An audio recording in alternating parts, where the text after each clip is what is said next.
సాధారణంగా రైల్వే లైన్‌లు చూస్తుంటే మనం రైల్వే లైన్‌ల పక్కనే పాకలేసేసుకుంటుంటారు. లేకపోతే కొన్ని చోట్లయితే కుర్చీలేసుకొని కూర్చొని ఆడుకుంటా ఉంటుంటారు.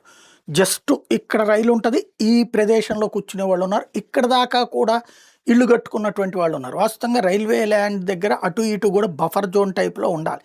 కానీ ఆక్రమించుకొని కట్టేసుకోవడం అన్నటువంటిది ఎందుకంటే రైల్వే వాళ్ళ స్థలం గాబట్టి బయటోడు పట్టించుకోడు. రైల్వే వాళ్ళకి ప్రత్యేకించి తొలగించే పద్ధతుండదు. దాన్ని బేస్ చేసుకొని జరుగుతున్నటువంటి సిట్యుయేషన్. ఇది ప్రమాదకరంగా మారుతుంది. ఇప్పుడేంటంటే హైయెస్ట్ స్పీడ్‌లో వెళ్ళే ట్రైన్స్ ఉంటున్నాయి.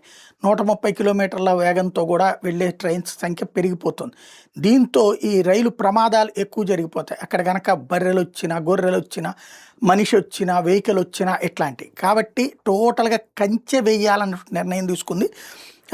కబ్జాల నుంచి స్థలాలను కాపాడుకునేందుకు వాటి చుట్టూ కంచె నిర్మించుకునేందుకోసం రైల్వే శాఖ ఇప్పుడు ఏకంగా రూ. 3,000 కోట్ల ఖర్చు పెడుతోంది. ఏకంగా 3,000 కోట్లు. దీనికి కొంతమంది పాపం బుర్ర లేనటువంటోళ్ళు 30 వందే భారత్ రైళ్లు తయారు చేయొచ్చు, 100 కిలోమీటర్ల మేర కొత్త రైల్వే రూట్లు రూపొందించొచ్చు అంటూ స్టోరీలు రాసుకొస్తున్నారు. ముందు రైలు ఉంటాయి కదా! ఇయన్నీ తర్వాత చేసుకోవడానికి.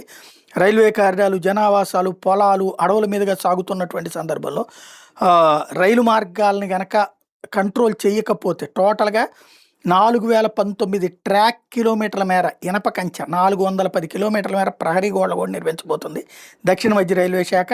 కంచె కోసం రూ. 2,056 కోట్ల, ప్రహరీ గోడ నిర్మాణానికి 1,136 కోట్లు ఖర్చు అయిపోతుంది. ఇప్పటికే 875 కిలోమీటర్ల నీడులో కంచె నిర్మించేసింది. ఓవరాల్‌గా ఇక పదే పదే ఈ ఆక్రమణలు, దాని మీద కోర్టులు, ఈ కేసులు లేకుండా ఓ ఫిక్స్‌డ్ చక్కటి బాధ్యతాయుతమైన నిర్ణయం తీసుకుంది.